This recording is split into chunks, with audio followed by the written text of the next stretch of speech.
Welcome back to Views with Hughes, your Jennifer News. This is Jerome Hughes, and if you haven't done so yet, go ahead and subscribe to the channel and also click the bell notification so that way you'll be notified of future uploads and updates. All right, so let's go ahead and get right into it. Black Panther Wakanda Forever. In my last video, I've talked about, the different reviews, what people are saying and everything, as well as the numbers that it's producing. And that's been actually a week because I haven't posted any videos since because my wife and I, we've been busy moving into our new place together. And we finally got in here and I'm able to make a video again. I also want to thank you all for your support and your comments that you all reply with, whether you support me or you disagree with me. Either way, I love it. Either way. All right. But here's the thing though, and I took a lot of heat from people about this, stated that, a lot of there's people out there, who saw the first Black Panther movie, loved that movie, but at the same time, you got to mix those who either saw it, didn't like it, and you also saw those who saw it and then, they enjoyed it, but it's not as good as the first one. And then you have those, which is myself included, who will never see it because of the fact that it's nothing against the movie itself. It's nothing against the people who are in the movie. My thing is the people who made it.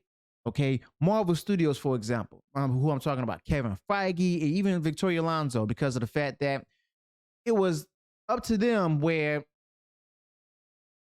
they weren't going to recast T'Challa.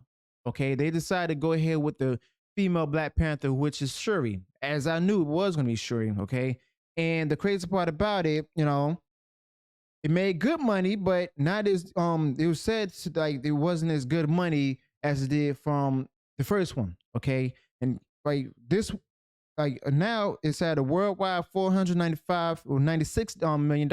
Okay, now that sounds all rosy, but if we were to go ahead and do a comparison between the first Black Panther movie, Doctor Strange and the Multiverse of Madness, Thor: Love and Thunder, you'll see that Thor: Love and Thunder is in yellow. It did make a little more. It did make more than that, and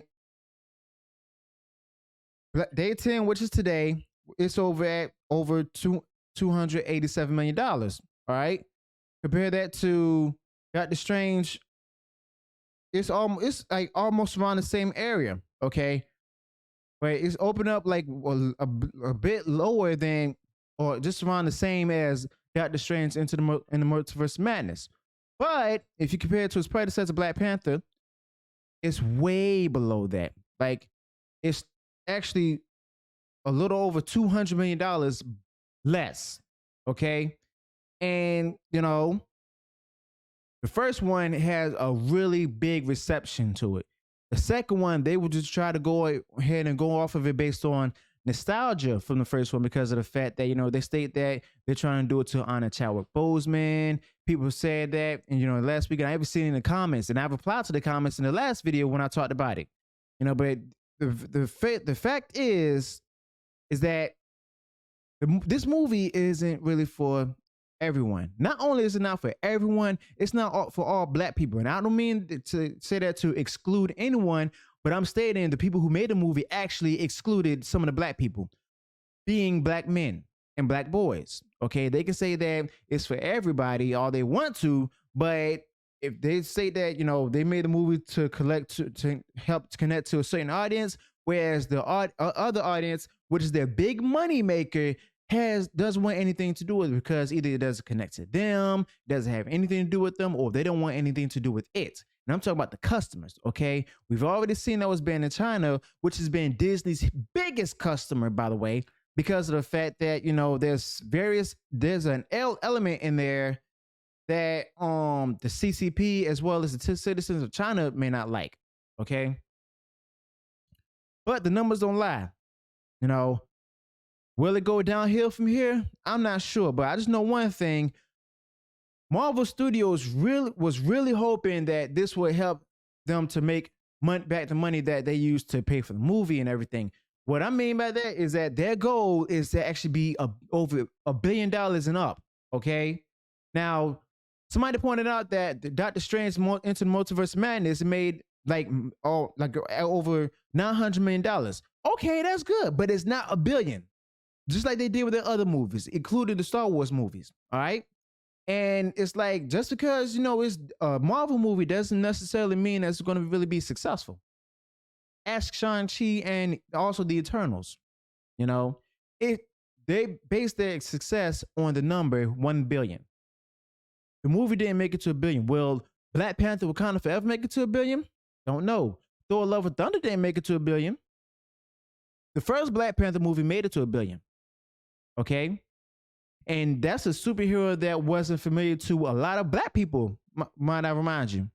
Okay? Because there's black people out there who still haven't read the comics.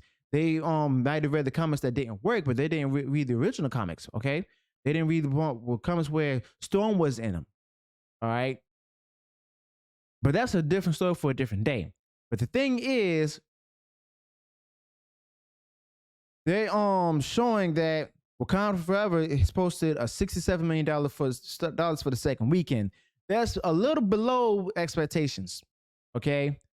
You know, and it's like it says here that, you know, they opened the second weekend coming lower than its projected $70 million, which is with $67.3 million, which is 63% less.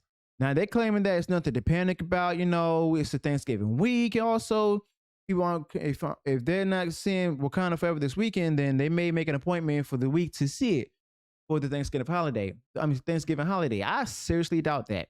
You know, Deadline is and y'all have known me to speak out against Deadline with its bias and everything, but at the same time, it's like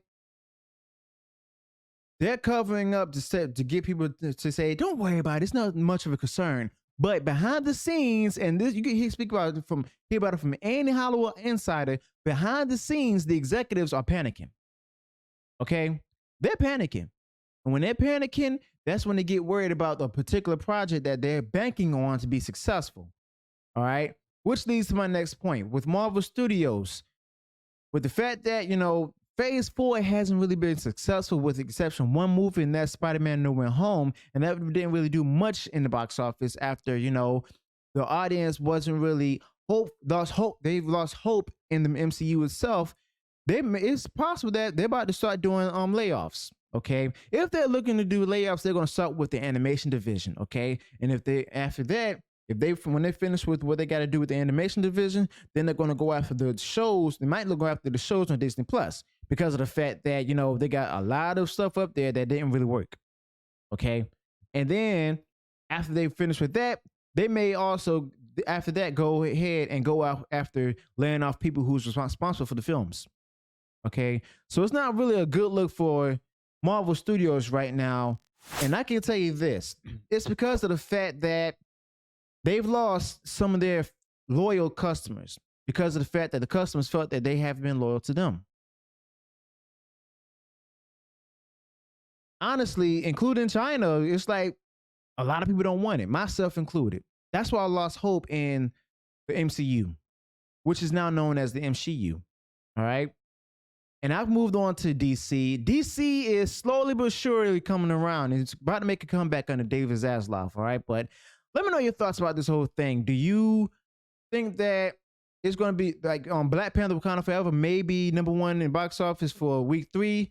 If there's another big movie coming out, or if it's just going to be another new movies and stuff that aren't really blockbusters or big budgeted films and stuff that's going to lead it to be number 1 again? Or do you think that it may reach the number 2 spot? You know, let me know what your thoughts are below, and also let me know where I went wrong in the video. And if you enjoyed all the content I put out there, go ahead and smash that subscribe button. Also click the bell notification so that way you'll be notified of future uploads and updates.